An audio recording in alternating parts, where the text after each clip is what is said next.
Welcome to Talking Tech with Legal IT Insider. I'm your host, Caroline Hill. It's great to see you here today. We're talking about security and compliance, preparing for the inevitable. So law firms have become prime targets for cyber criminals. That's been a long time in the making, but that is increasing, meaning that operational resilience and regulatory compliance are under growing scrutiny. Today, I'm with Tom Holloway, who is head of cybersecurity at Redcentric, which is a managed service provider that supports and partners with organizations to deliver cybersecurity services. Tom's been with Redcentric for 3.5 years, and before that was Principal Business Resilience Consultant at SunGard. Hi, Tom. Hi, guys. Hi, Caroline. And do you want me to do a couple of words? And you can. I'm going to introduce you, and then I'm going to get you to do your amazing things. But so you're going to discuss how firms can prepare for the inevitable. Absolutely. So is that the bit that you so Tom's point? I'm not going to steal your thunder, and Tom's going to present to us in a second. But his point is that it's not a question of if but when, just in terms of the agenda for you guys listening, just so you know what's coming up. So today we're going to be exploring. We've got an amazing session actually. So we're going to be looking at the key security and compliance challenges law firms are facing today. I'm going to get Tom to introduce himself in a second, a bit better than I just did, but as to where they're coming from. But so we're looking at what's coming down the track, including the Cybersecurity and Resilience Bill. We're looking at lessons from other sectors, particularly the finance sector. We're looking at whether Cyber Essentials accreditation is necessary.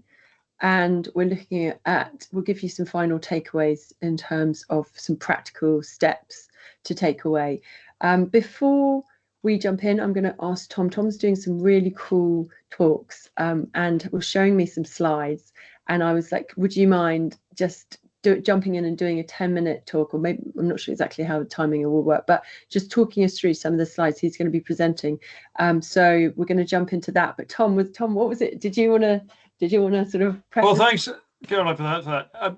This is a subject you could talk. Well, I could probably talk all day long about because it's my specialist subject in many respects. So thank you for sort of touching on a couple of those sort of career highlights. So I've been with Redcentric for the last 3 and a bit years, and prior to that I was at SunGard Availability Services, which was an IT company. And I should probably put in at this point, I am not a technologist. I'm a bit of a Luddite, if the truth be known, and I rely very strongly on my very technically capable team to do the day job. At SunGard, I was a risk and resilience consultant, as you've heard, and I sort of got into that through a military career. I was 22 years in the British Army, and one of my last jobs there was head of media and comms for the British Army, which involved lots of talking to people and presenting pictures. But the point is, within the army, you're usually planning for worst case scenarios, and that's kind of been really helpful for the risk and resilience piece. So I think if I press some buttons, I'll share my screen, hopefully not drop myself off the call, which I've done plenty of times in the past. So this is me. This is the slides. Hopefully they're coming up now. And as Caroline said, almost it's like the one certainty in life is death. You've got to assume in the legal sector that you are going to be attacked. Now, it might be very good that you don't, but if you don't assume that you're going to be attacked, then when it happens, you're going to be in a horrible state. Why? Because you've got valuable stuff. You are working on residential conveyancing, and you've got hundreds of thousands of pounds shipping through your accounts all the time. You've got really sensitive and commercially interesting information in your repositories, and you're taking court cases to court, and all of that stuff is extremely valuable, and people know that, and they have been attacking you. And there's that oft quoted statistic that came out of the Law Gazette, I think it was last year, saying that attacks within the legal sector have risen by 77% in the last 12 months, which is an astonishing stat. And then I read something else just the other day that said something like 90+% of those attacks are involving the business email compromise piece, the bit where you effectively lose control of your emails and other people start impersonating you and start putting in account details and other stuff that don't belong to your organization. So, The SRA is your regulator, and other regulators we've touched on are taking a really keen interest in cybersecurity. Obviously, the Bank of England and the SFA, no, the Financial Conduct, the FCA, have been regulating the financial sector a lot, and increasingly so over the last 6-7 years. And last week we had the Cybersecurity and Resilience Bill drop, which is bringing a few more sectors into higher levels of regulation. So it's coming. So what's my point? I'm going to start with a quote because it's always good to get a quote in. So I'm happy you can read the words on the screen. You might not be using a device which allows that, so I'll read it. We always overestimate the change that will occur in the next 2 years and underestimate the change that will occur in the next 10. Don't let yourself be lulled into inaction. And I won't do any Q&A who said that and when did they say it. I'll steal my own sausages. So Bill Gates said that in the mid-90s, and then you can think what it was that he went on to do in the sort of 20 years that followed. It was sort of beyond belief when you think the state of tech back in the mid-90s. When I was putting this deck together, I was having a bit of a sort of moment of, well, what are all the uncertainties that are out there? What are those things that Bill Gates was talking about that are going to change in the coming years? And this is a word cloud, and I recognize that DDoS is generally all in capitals and IT is capital I, capital T, but the app that I was using didn't let me do that. But you can see a load of things on the screen, and I suspect you're going, but you've missed out, insert blank. But to the point is, there's loads of uncertainty going now. But the key thing is, are you viewing that with a sort of negative, mitigate the impacts, or a positive, what's the opportunity, how do we maximize it? Because that's kind of the gist of this short deck. Being a little bit more scientific, the organization, the World Economic Forum, produces its annual global risk review every January. And this year's report, you can see broken down into short term, i.e. within 2 years, and then the sort of medium to longer term at the 10-year point. And you can see risks there, the top 10 graded against those 5 categories on the right-hand side. And you can see there in the short term, there are 2 technological risks, misinformation and disinformation at number 1, and cyber espionage and warfare at number 5. And then in the longer term, they're pushed down a bit by a great swathe of environmental risks coming in, but they still are in the top 10, and indeed adverse outcomes of AIs pops into the top 10 as well. So information risks are very much there at the global level. Now, a couple of caveats about these stats. The World Economic Forum, I mean, obviously the audience for this are global leaders and the lobbyists that are at their heels all the time, which isn't necessarily the audience of you, but also it's quite retrospective. Famously, their 2020 report didn't capture the pandemic because it was just beginning to happen when they were crystallizing the editing and getting it out there. But boy, oh, did it ever appear in their 2021 report. So it has that slightly rearward looking piece.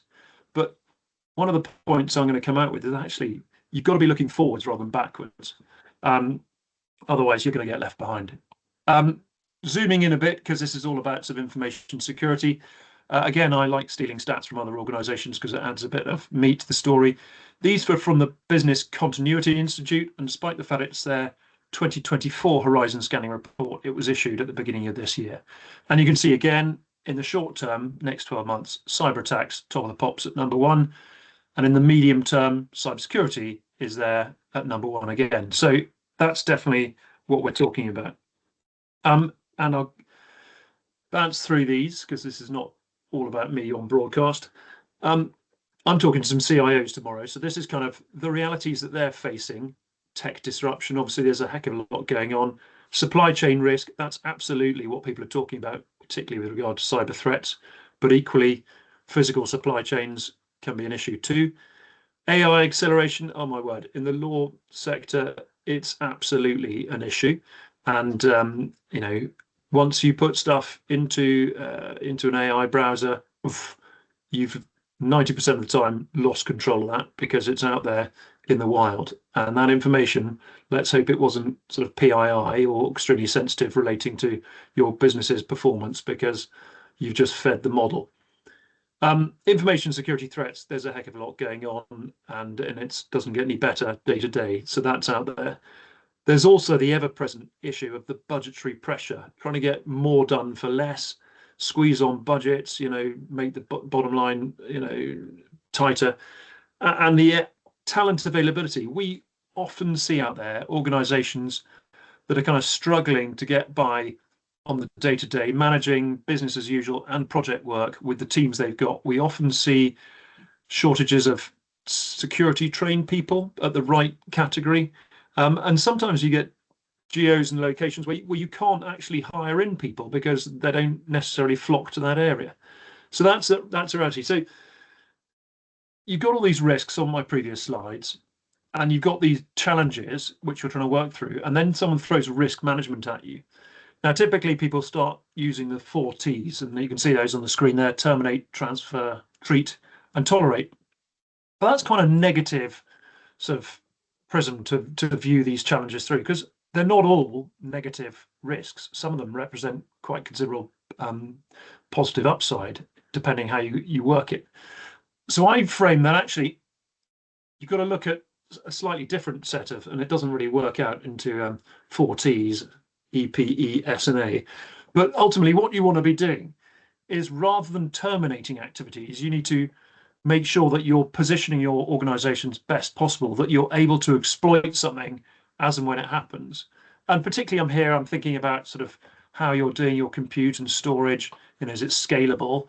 I know law firms do an awful lot of M&A activity and acquisitions. You bring in a new law firm onto you, they do different things. How do you transfer those records to your existing system? Do you go to a new one? This is it. When you're positioned to make the most of this, you can exploit it and rapidly exploit it, and the good will come. In terms of transferring, people often talk about outsourcing or going to an insurer to sort of hedge the bets, so to speak. But the point here is actually going to a partnership whereby you get a slice of the action if there's good upside, rather than losing it all to that third party because you were looking at it with a negative perception. In terms of treating it, yes, you need the controls, but have the controls that have degrees of flexibility that allow you to enhance, again, the upside should it come round. And then by all means, tolerate, accept the risk, and that's a kind of do nothing scenario. But for heaven's sake, keep your eyes on that issue, keep alert for any of those weak signals that indicate it's beginning to change direction one way or the other. And the moment it starts moving for good or ill, be ready to adapt quickly, agile, and exploit or shut it down as quickly as you can. So hopefully that bit's made sense. This is a slide which is my master conclusion of a great bit of work by the Boston Consulting Group, which I stumbled on a few years ago, and I really like it. Basically, BCG did some research over the pandemic, and they looked at over 1,000 American companies over the long term, like 30 years.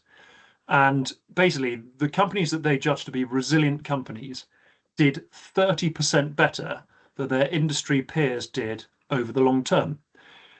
And they did better because all companies get hit by a shock, an impact, be it a financial crash, electricity prices spiraling out of control, as we had in 2022, a whole bunch of other stuff. But those companies were able to lessen the impact of that initial event. They were able to recover quicker, and they were able to recover further. And so the sort of aggregation of those things happening every time there's a major sector-wide sort of shock put them 30% ahead in the long run. And I have got a version of this slide somewhere which has a red line that falls off the bottom of the page, which is the non-existent company, the company that totally didn't survive the impact. And regrettably, there are plenty of stories of businesses that went out of business or very nearly went out of business after a sort of catastrophic ransomware attack or something, where they were unable to access their records, their payroll, their HR systems and everything else, and went into administration and fell to bits. And that's a tragic story. And then my final slide is, so what? I'm just trying to find my scribbled notes so I don't go off piece too badly. But so on the basis that your organizations are going to be disrupted, you've got to make sure that your leadership teams are properly engaged, that the process is being driven by the leadership. They own the risks, they own the risk management, they own the resourcing of your approach to risk management. So they utterly need to be engaged in order to make sure that things are going in the right direction. And when that happens, and the sort of culture of the business is aligned to the business objectives and the risk management is appropriate, then things tend to go much better. So make sure they're done in. Similarly to sort of InfoSec practitioners and others that might be attending this call, you've got to be speaking the board's language in order to get your points made to them, because they're not going to necessarily understand about various, software vulnerabilities or whatever it was. You've really got to sort of stress the business language. The next point is solid foundations, and this is kind of across the three areas of people, process, and technology. You need to ensure, obviously, you've got the appropriate governance in place, and that really comes from having engaged leadership. And when you've got that in place, you've got the sort of business continuity that identifies the critical activities and their dependencies. That then feeds into your IT service continuity sort of approach and your ITDR. What information do you need back at what sort of speeds in order to deliver the services that you're giving to your clients? And each firm will have a very unique appetite in that space. Equally, in terms of solid foundations, we touched on Cyber Essentials at the outset of this. Cyber Essentials is a government scheme in the UK. It has 5 controls. It's actually relatively simple, straightforward, and cost-effective to put in place. It's really optimized for SMB, small and medium-sized businesses, but works and is scalable to sort of decent-sized enterprises. But if you get that structure in place, you'll be much better positioned should the worst thing happen. And it's worth noting that in 94% of ransomware attacks, they went after the backups first. So you've got to ensure that your backups and your means of pulling them back into production are effective, and that the key data that your businesses need is available to get hold of in times of trouble. Sense early, this kind of relates to the horizon scanning I touched on. You need to be looking through the front window rather than the rear view mirror, thinking what's coming around the corner. And we're all thinking this week, what on earth's going to happen in the budget? But kind of need to be looking a little further beyond that as to the potential stressors. But equally, sensing early, you want to have your monitoring going on your systems, so that if something anomalous starts to happen, you can get around it very quickly. And sort of malicious behaviors. I mean, people used to say, why break in when you can log in? Use threat intelligence that is out there to determine whose credentials have been compromised, and therefore whose credentials you need to very quickly change to stop someone logging into your system and potentially exploiting it. So there's a whole bunch of sensing early, and that is not a passive activity. You are actively looking at the radar screen, going out there and scrubbing up, looking in the shadows and working out what's going on. You need to test regularly. This is testing the executive, and it's a conversation I've been having quite a lot in the last few days. So you're conducting crisis management level exercises for the leadership team in order that they understand what the priorities are and act effectively and make decisions in times of trouble. You want to be ITDR testing at that sort of mid-range level in order that you can pull that data back and you know exactly how long it's going to take, what the challenges are, and critically, can it be done? Because too often we work with clients and their plans are woefully out of date and they're not going to work. And at the bottom level, do conduct regular security testing of your applications and infrastructure, ideally annually or when you've had a major change. But don't let vulnerabilities sneak in and then pull you down. And then I think my final point is, no business works in isolation. Engage with your third parties. Going back to Cyber Essentials, the government is recommending that people use Cyber Essentials as a good metric for their third parties to have as a basic level of cybersecurity. But working with third parties is not a one-way traffic. It's not demanding, particular requirements of them. It's actually going, okay, well, let's work with you. When we have an issue, this is the sort of help we might need. And I did some work with a client. Well, I didn't do some work, my team did, with a client, and they were developing business continuity plans that assumed no tech. They assumed that ransomware would paralyze the business. And the key requirements were, where can we get this information that we need to run our business from? And it turned out that a lot of the business, the data they needed to run the business, was actually shared with a third party.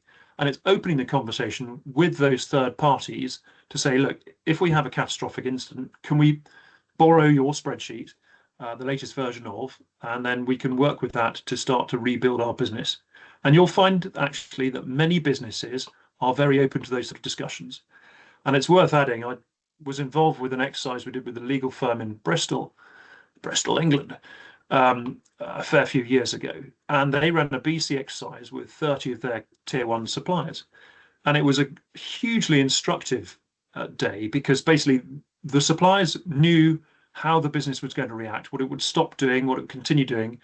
And they came back to, actually, we can help you provide this piece of information or do this particular function. So it's a network thing. The stronger connections you have, the better you're going to be, and it's pulling together in times of trouble. So I think that really finishes that. We finish with the quote here from Bill Gates: "Don't be lulled into inaction," is the absolute takeaway message. And the three pithy bullet finish points are: turn security into strategy, turn resilience into your reputation, and turn uncertainty into opportunity.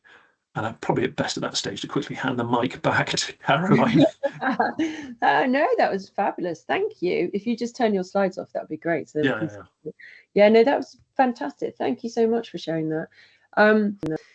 So much food for thought. Like, everybody listening in, if you've, I agree with you. There's a comment. Thanks, Tom. That was great. That was really great.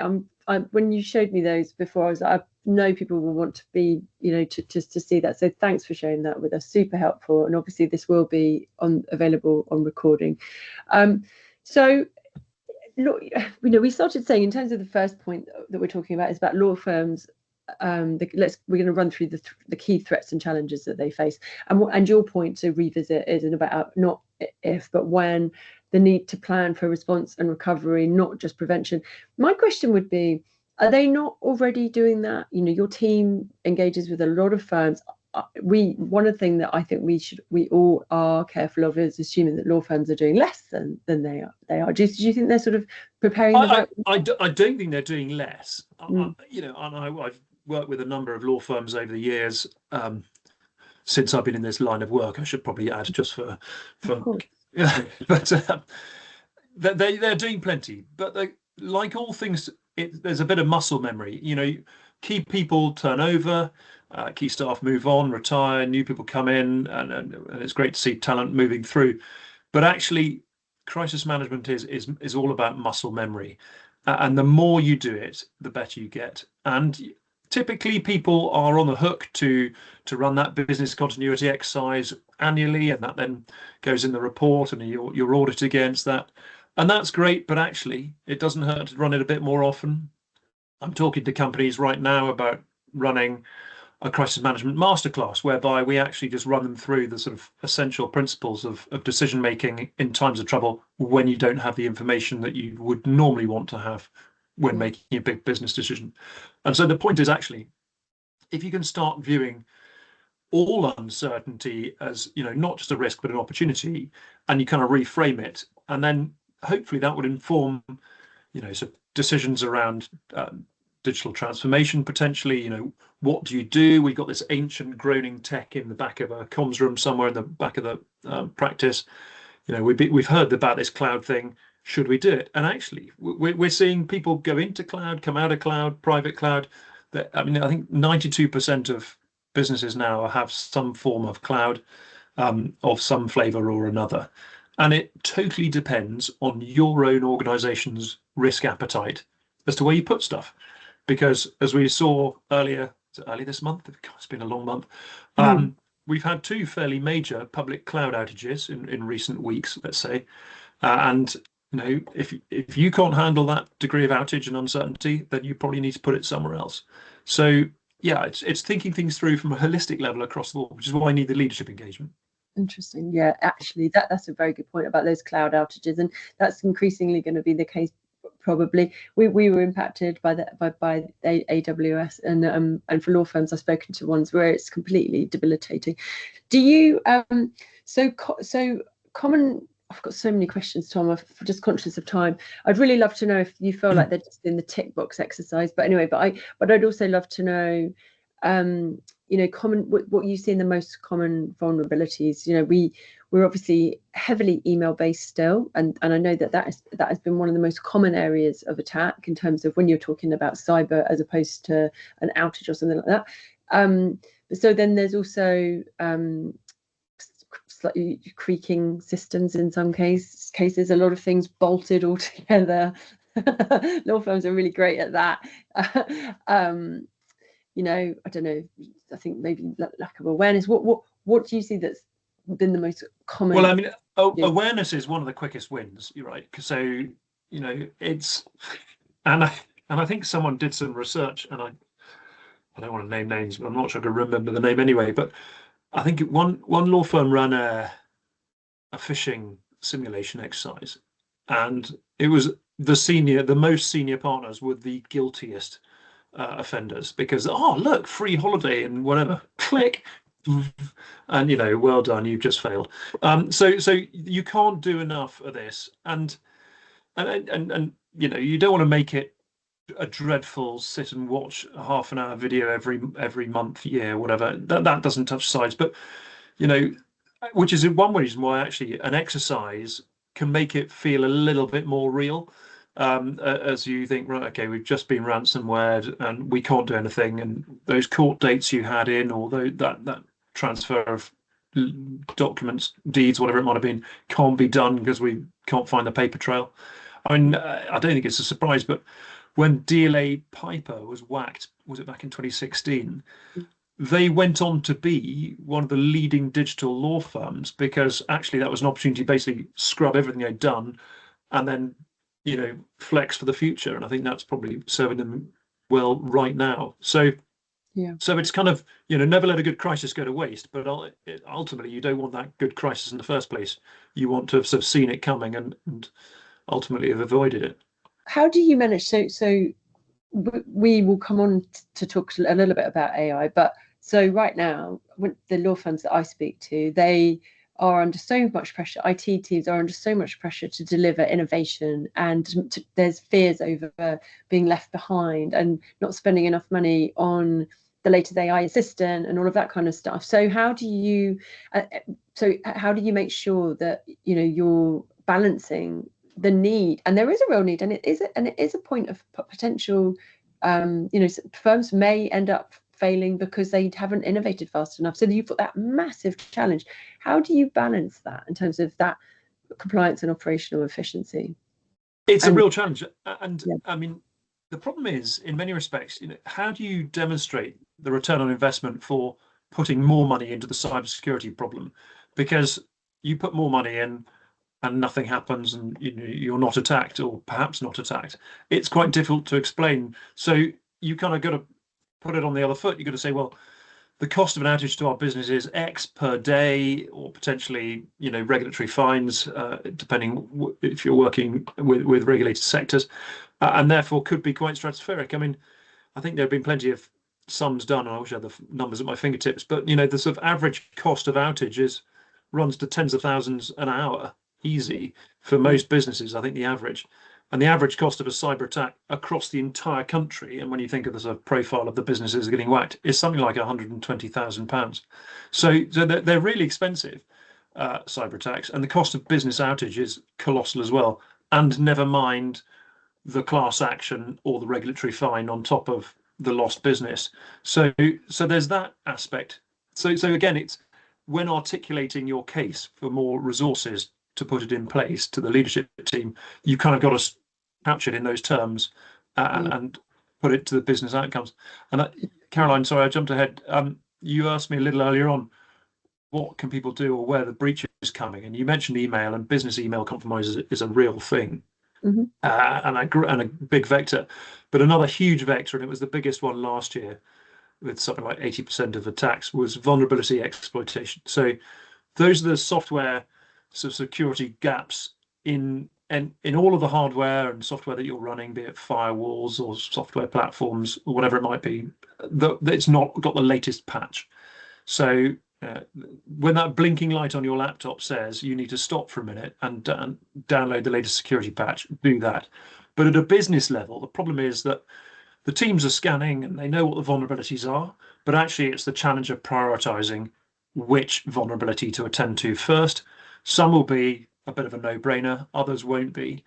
But as you say, it's the hard-pressed team in the IT department who are running around with their hair on fire with a million priorities. It's where do you do that? And the point I was going to make is, a lot of many people are using Microsoft. There's no doubt about it. But there's a lot of functionality in any software suite that you can turn on for little or no cost that will provide incremental improvements in your security posture. So it's worth having someone drop in and go, let's see how you're set up. What's your Azure tenant look like? Okay, well, grey these boxes out. That'll set you up and reduce your security exposure dramatically. It'll also reduce your cost because what we see is people spending way too much money because they've just got the configuration wrong. And when you get the sort of base level configuration right, it can A, be more secure, and B, cost you less. What's not to like? That does sound, like that's an easy fix then. Fine, yeah. So, gosh, yeah, we've seen the impact in terms of, I think that's a really good point about showing in terms of making the business case. We have recent examples within the last 2 years of law firms being hacked, and including one American firm that's being sued. So actually, I guess it's always that case, isn't it, of making it come to life. People don't need to be persuaded perhaps of the risks, but in terms of the outcomes of when it goes wrong, actually sometimes those real life stories are really helpful, saying, right, this is what they're being sued for, and this could be us next, like actually presenting those kind of facts, and they're in the public domain, anyone can find them. In terms of what's coming down the track, so you've got so you've got the Cyber Security and Resilience Bill. I know that obviously we haven't really talked about rising regulatory expectations, but you touched on that in your presentation a little bit. But you've got rising expectations from the SRA. There's a GDPR, ISO 27001. But in terms of the bill that's coming, when does it come into force? So it was presented to Parliament for its first reading Wednesday last week, or was it the week before? 12th. So okay. 12th of November. Yeah. So it's working its way through Parliament now. Okay. And that effectively puts a requirement on those regulated sectors. And the legal sector isn't one, but almost certainly law firms will be working with them. And they are, from memory, transport, health, drinking water, digital infrastructure, and energy, probably. And also, the bill is adding to those sectors managed service providers, us, and also data center providers, us. But it includes cloud providers, digital marketplace and search engines. So if you're working with those people, there is a requirement to report to the regulator and the National Cybersecurity Centre that you've been hit within 24 hours for an initial report, and then a more full report after 72 hours. The regulators have got more teeth. They've got some colossal fines, up to 17 million or 4% of your global turnover, depending which is bigger. So it's sort of GDPR type size of fines. The regulator also has the right to, effectively drop in and audit you when they want to. And if you're really doing awfully, the Secretary of State has the ability to demand you put in place various security measures to stop you being breached. But that's very much the stick. And I mean, to some extent, the stick has come around, and we've seen over the last 12 months, the narrative around cybersecurity is massively hardened from the UK government. They've publicly called out the 4 nation-state actors working against us: Russia, China, Iran, and North Korea. That narrative has hardened throughout, and we've seen through a bunch of big Cyber UK, for example, big trade show back in the springtime, where speeches made by senior leaders all calling it out and laying it on. And we saw how an attack on high street retailers and Jaguar Land Rover have materially knocked back our economy. So the strapline is cybersecurity is national security, which is not much sliding off that hook. And so it really is, and the title of the last National Cybersecurity Centre's report, annual review rather, was time to act. They've done the carrot. The carrot has only got so far, so now comes the stick. But I mean, hopefully the carrot is enough of you don't want to be attacked, so put in place the measures to make sure you don't get attacked.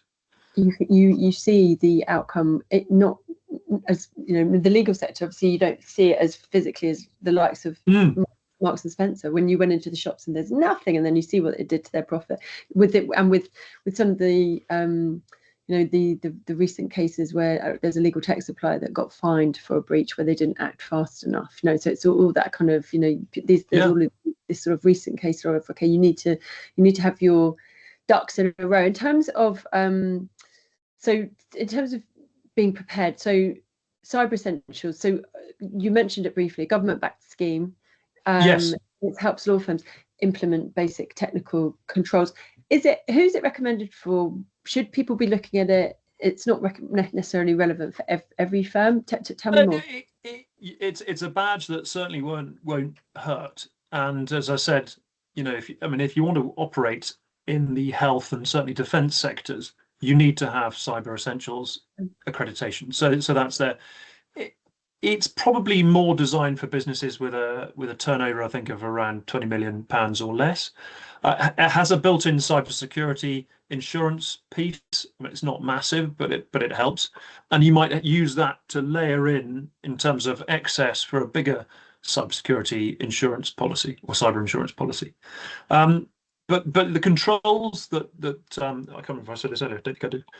The Cyber Essentials controls, it's reported that 92% of those businesses, or you're 92% less likely to claim on your cyber insurance if you've got Cyber Essentials. So, it might not be a particularly high fence, but it's enough to keep most things out. And ultimately, given that most attacks are sort of spray and pray, that if you don't get soaked, you've survived another day. But it's not a bad first step, and it does help in terms of building the maturity, and it's all about cyber maturity. No surprises, but the financial sector is very mature when it comes to cybersecurity because they've been regulated in that space for decades, and they've got a huge amount to lose if they get taken to the cleaners. So they resource enormously in that space. Budgets which law firms dream about, is what their financial businesses are deploying, and they've got in-house security teams, 10 deep. But awareness and Cyber Essentials, not a bad start. Cyber insurance, a good idea. And then drilling into your supply chain. If you're sharing your data or anyone else is sharing their data with you, if you've got a digital logical connection, then make sure it's tight and secure. Yeah. Do you so in terms of the framework, I hosted a conference where the panel were talking about NIST. Is that something that people should be looking at, sort of aligning themselves with that? And the other thing they were talking about was ISO 42001, which is more of a global AI standard. Just to share back to you, they suggested that that's probably not appropriate for law firms. That's more of a tech vendor kite mark, but that NIST, a couple of the law firms on my panel were looking at NIST, which was interesting. Yeah, I mean, NIST is an American framework. It's used around the world. It's not a global piece, but it's certainly very well recognized, and it's enormously. It's got something like, and I'll probably get this wrong. I see one of my teams on the call. They'll probably tell me how many controls, but I think I've got in my mind's eye sort of 850, 875 controls within the NIST framework. So there's a lot going on there. Cyber Essentials has 5, but equal 5 areas, but they're broken down. In UK, ISO 27001, the information security, it's an international standard, but it's certainly a solid benchmark. And increasingly in the public sector in UK, we're seeing CAF, which is the cyber assessment framework, which has come out of the National Cybersecurity Centre. So CAF, particularly within healthcare and local government, but also with anybody who's doing critical national infrastructure. But ultimately, all the frameworks are similar, and there's huge amounts of overlap between them. NIST is pretty thorough and has quite a nice way of explaining it. With the NIST 2.0, it's got the six frame bits of the framework, starting with govern. They added govern on, which made it 2.0 from 1.0. So it translates very nicely into senior leadership. Yeah. You can map stuff quite nicely. You mentioned finance briefly, and we've also talked a bit about health, but finance specifically, we often look to finance as an example of how rubbish we are. I do say that obviously in a tongue-in-cheek way, but we do beat ourselves up, and often with good reason, because finance, in terms of technology, the big banks spend millions and billions of pounds a year. But when it comes to cyber, is there anything that we can learn? Is there anything that they're doing differently that we should be thinking about? I mean, well, I guess the key thing in finance is the sort of chunks of data are perhaps quite, it's bank balances or transactions, and they are zooming around the place at light speed, and you've got APIs connecting various applications, and that data is moving around as you transfer £5 to your kids for whatever they did at the weekend, cleaning the car or something, and that happens very quickly. But whereas in law firms, you're probably dealing more with proprietary documentation and version 1.17 of the critical contract or whatever it is. So it's probably more document based rather than ledger lines flying around. So I'd say where you're using sort of document repositories, that you've got every sort of security piece of tooling turned on. I mean, MFA is an obvious one, but equally, make sure it's been tested. What are the security credentials of that tool? Lots of people are using software as a service, so it's hosted out there in the cloud. But where is out there in the cloud? Is it running in a database? You say it's in Virginia. Oh, that's the one that broke down. So you can't access the documents which you needed for a court case this morning.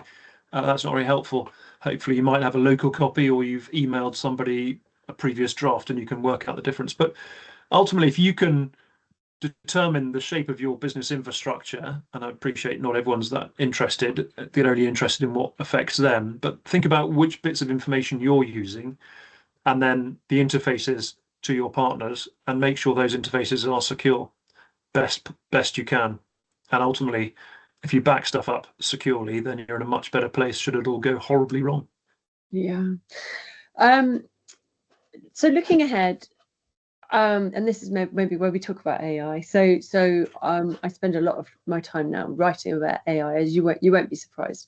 And I'm very optimistic about AI and the benefits. I speak to some people who are using it to great effect. But in terms of data security and client confidentiality, it's introducing undoubtedly risks. You've already touched on it briefly.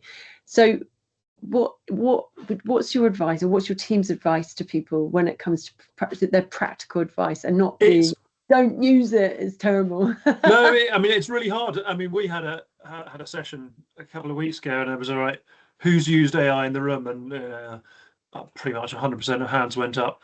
And the problem is, well, it's not a problem. The reality is everybody is using AI, so everyone needs to understand that there is quite significant security issues in using it. So absolutely, if you copy an entire document, drop it into an AI browser, that information which was once confidential is now out there, and you've just breached it. Nice one.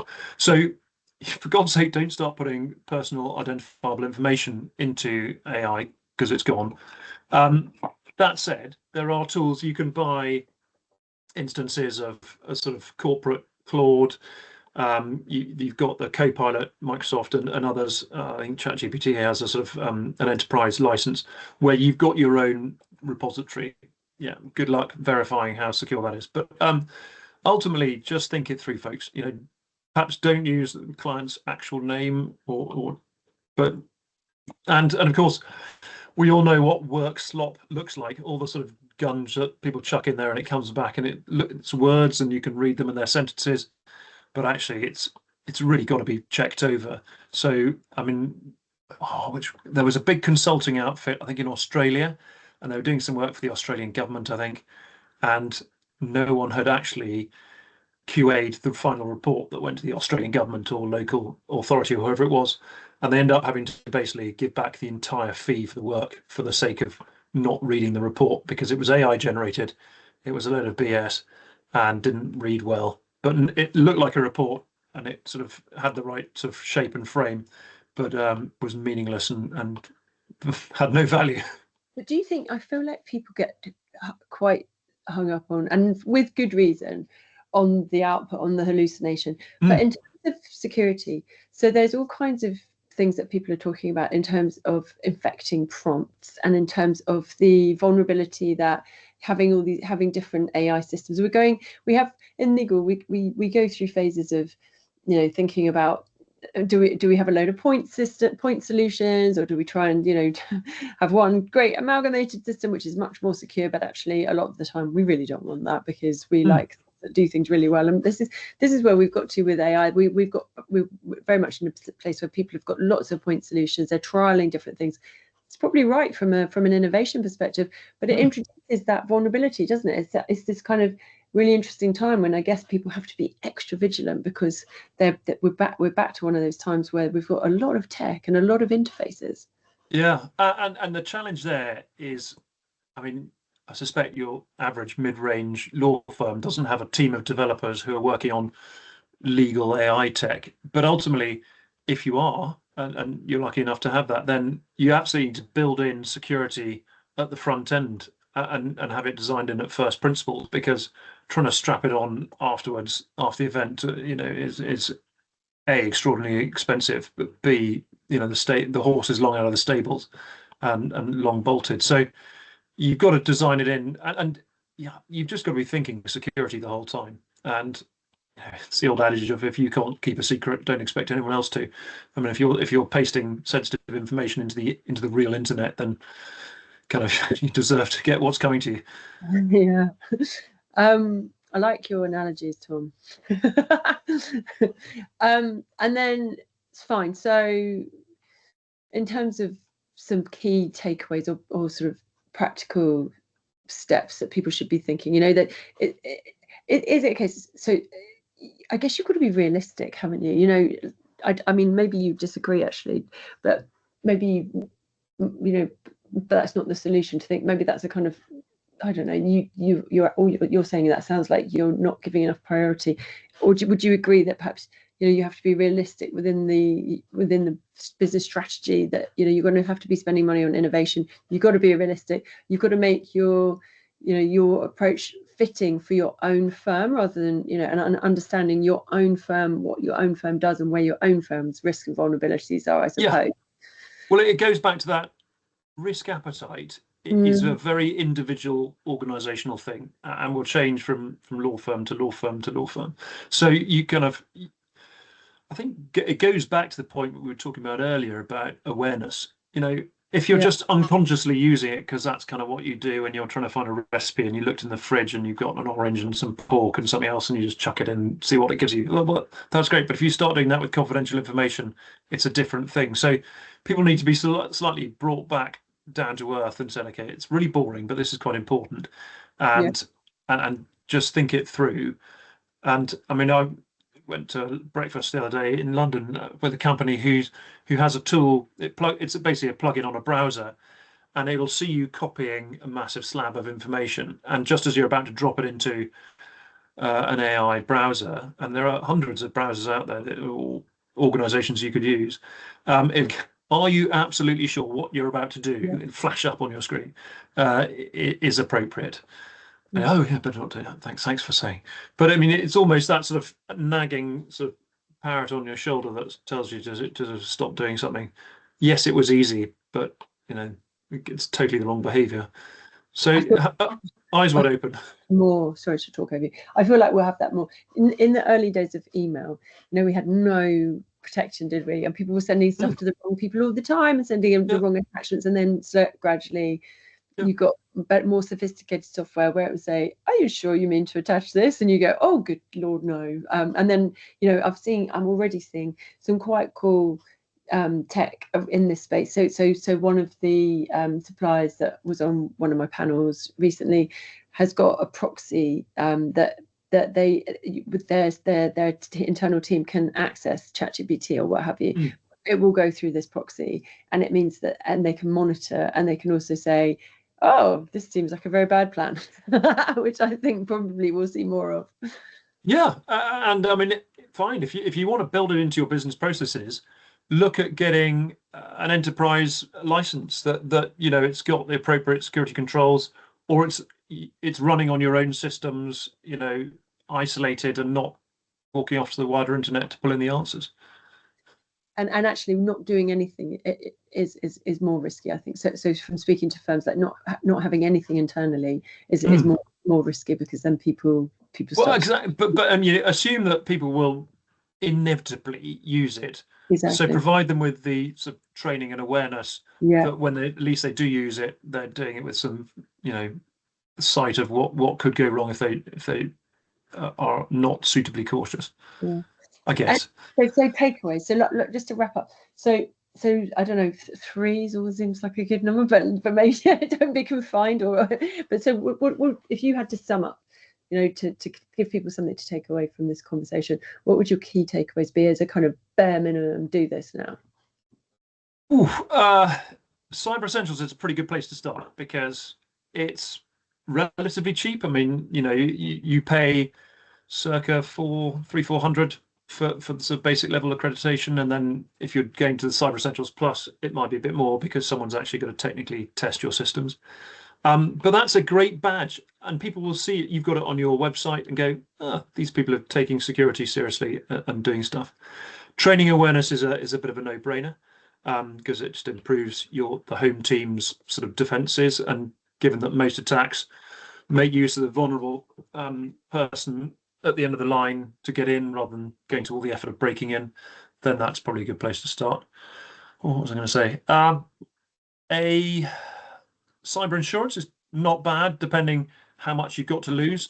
So, I mean, you can get cyber insurance retainers for not too much. And again, you can layer it in. I mean, crikey, Jaguar Land Rover didn't have a cyber insurance policy. I bet they wish they did. And I think it was Co-op, or was it M&S, had basically their cyber insurance optimized to only be useful in the most catastrophic situations, and that's what happened to them, and it was absolutely what the doctor ordered. I think they accepted. I think the excess was something like 100 million, or I might be wrong, but it's that sort of order of magnitude. But they knew it would kick in if it went horribly wrong. So that's retainers, insurance, yeah, and potentially an incident response retainer. So should the worst happen, I mean, if you're a big sort of regional, national law firm, I'd absolutely recommend a cyber incident response retainer. So you'll have the peace of mind that when you pick the phone up and go, it's happened, that somebody's going to be on your case, doing positive stuff, closing things down, and finding the malicious attackers within an hour. That's absolutely worthwhile. That demonstrates that you are on the front foot and taking things seriously, which, in the face of a class action or something, is where you want to be. You don't want to be, oh yeah, we thought it would go away if we didn't say anything, because that never worked out ever. So yeah, proactive, front foot, do stuff. Don't, I mean, I'm the cliche of too many people are using optimism as a defensive measure for cybersecurity. It doesn't work. You've got to do something.